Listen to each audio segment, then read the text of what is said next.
Welcome back to Apex Alchemy. Today we had the Spartan Poros that I'm going to unbox for you.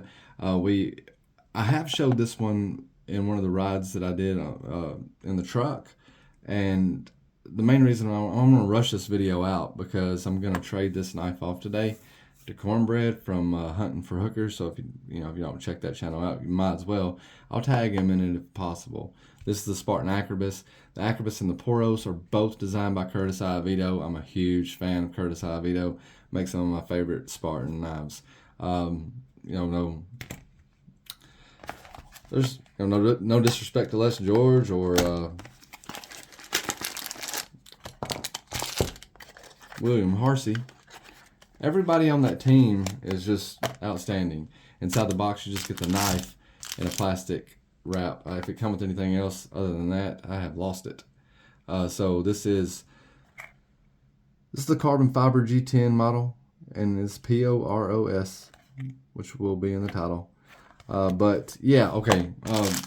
Whenever I did the initial review on the Akribis, I was kind of giving it a little bit of hell for the blade handle ratio, which I did come to realize wasn't that bad. A lot of the knives, just like the PM2, suffered the same, the same as this. I hate the pocket clip on this Akribis. We'll figure something else out eventually, hopefully, maybe.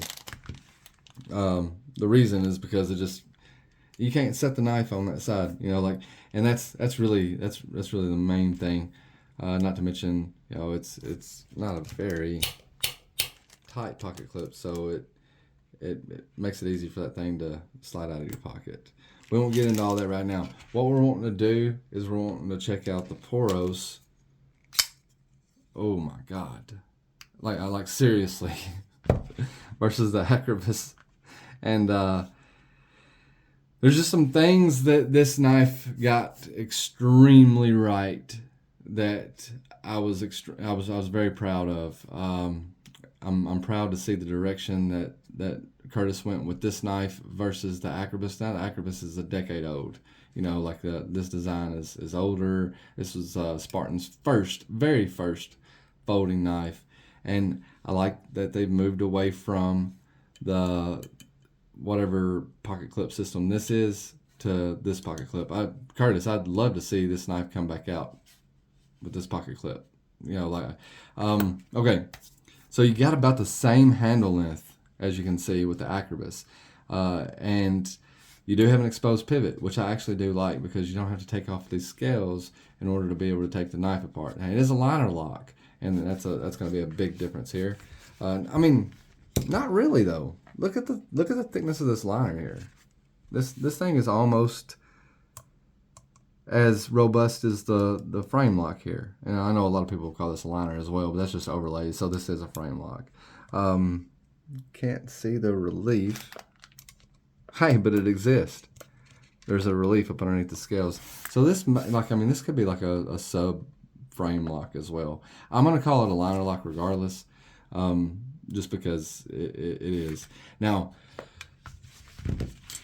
what I like about this knife versus this knife. First of all, man, the grip, the grip is phenomenal.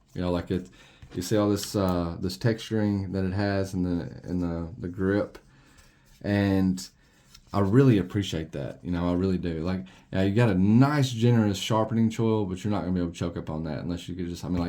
It may be a tip of a finger with some really light cutting, but if you choke up any more than that, obviously, with any kind of forward thrust motions, you're probably gonna cut yourself. 154 cm blade. So I think that this was close enough to. They did a really good job on this knife, and I really think that it could have been considered a silver class. And I don't know what all goes into the Spartan silver class, but to me, this knife is head and shoulders better than the Aster, and that I handled. And then again, my tastes have changed a little bit. And this is a flipper only, so it's going to turn some people off, but it's almost completely submerged. So you've got this the submerged style where You see this a lot on like Brian to do style knives, and I don't know that we actually have one laying back here on the table anywhere that I don't see one that's emerged. Now this flipper though is phenomenal. Like it push buttons no problem whatsoever, and it light switches no problem too. So like you're not gonna have a problem deploying the knife. What I will say, one downfall that I have with this knife is the access to the lock bar. This being G10, it's carbon fiber. Like this should be pretty easy to shave away, but you're gonna lose some of this traction here. And I did want to take this knife apart and carve away a little bit of this G10 with a router or something, and give me a little bit more access to the lock bar. But I will let Cornbread take that. You know, he can make that decision. But if this knife had better access to the lock bar, and even with the being 154, I've got no problem with 154 CM. 154 CM has done me very well. I've the Emersons that I've had, man, I've always had good luck with 154 CM. I've got no problem with it. CPM 154 or 154 CM's always just treated me just fine. Okay, you see that the pocket clip is reversible, unlike the Akribis. We'll let it teeter-totter here. Maybe try to find something for it to set on, just to try to keep it stabilized. Oh yeah, it's just a refuser a little bit. It's just, you know, like it's a little teapot. Yeah, okay. Anyway, so this one may be reversible if you flip all this stuff around. I'm not sure, you know, because it's like a Chicago screw or something. I don't know what's in there. I don't know how that's being held together. I've never taken it apart. Not all the way apart. But the pocket clip is reversible. I like to see that. Got that Les George Hinder type of style. I think it was probably Hinder did it first, where he's got the filler. But the knives are very comparable in quality. I do like the fact that I believe the blade to handle ratio was something that Curtis was aware of when he made this knife. This is some of the most common feedback he was getting from this knife was could have used a little bit more blade, and the frame actually would allow it, you know. And so his next design on his folder, I think this would be his second design. He initiated that, you know. You got very similar lengths when it comes to blade or to handle, and you probably got another 1/2 inch on the blade. Nice flat grind. It's extremely sharp out of the box. I'm not trading it off because I don't like it.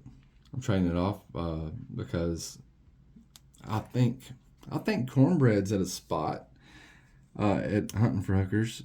Again, it'll be linked below, where he's experimenting with things that I have laying around that I don't necessarily carry a lot. So I think it's just a good opportunity for both of us to be able to experience something that we haven't experienced before.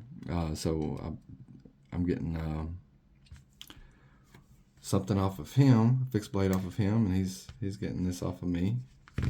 I may send him a little bit. I think I'm getting the better of the deal, so I may send him something else as a surprise, just to kind of sweeten it. But regardless, y'all, the Poros, I hate that. I do that a lot. I don't know if that, man, I'm just trying to pick this thing up so I can break that habit. I don't know why I do that. The Poros is a great knife, and I definitely suggest that if you haven't given one a shot, the prices seem to be coming down. Cornbread, full disclosure, I think I gave $161 for this. If I'm not mistaken, I have to go back and look through my receipts, but I want to say that I saw one on eBay, brand new from Survivor Hand for $139 or something like that. That's another reason I need to sweeten it a little bit. But it's just as much of a pleasure to carry. Obviously, the materials on, this one's S35, this is 154 cm. I don't see, man. You start looking at those, the performance comparisons. There's not a lot of benefit for S35 over 154. It's actually very, very similar steels there. This one does have a titanium frame, of course, and this one's G10, and probably. Hey, I got some titanium detectors. Guarantee it ain't titanium.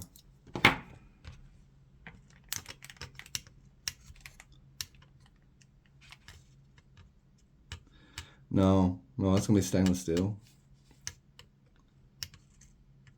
And the stainless steel liners. So those liners are not as thick. It's just the liners are not gonna be as thick as the access bar. That's fine. All right, man. Well, Cornbread, this is just for you, man. I'm gonna throw in a couple of the other knives. Let me know what you think about them.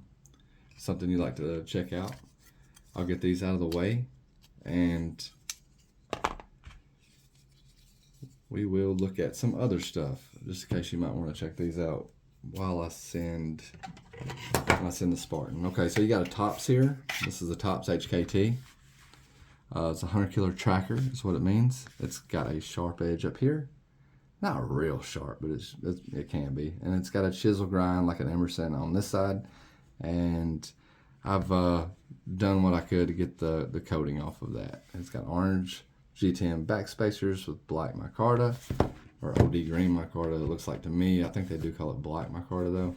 And it comes with a Kydex sheath with a standard belt clip. All right. Got the Hinder K-Bar Hellfire. You'll see that same logo on Hinder knives. This is, a TDI model. It's for self-defense. It comes with a, I guess you could add some sort of clip to this if you wanted to, and it probably came with one, to be honest, but it's not on there anymore. Whenever I do carry this, I carry it behind my right wallet, my wallet in my right pocket, and all you gotta do, you just push that button, and that sheath comes off, the knife's in your hand, and if this is behind your behind your wallet, then it's gonna stay put, right? And I always take it back out to put the knife back in. But that's a K-Bar Hinder Hellfire. Check that out. Let me know. And I'm not sure how you feel about Kershaw, but that's a Kershaw Iridium, and it's aluminum frame, aluminum backspacer. It's D2 steel, and the axis lock, they call it the Duralock, but the axis lock on this knife is better than what you're used to. Unless you already have one of these,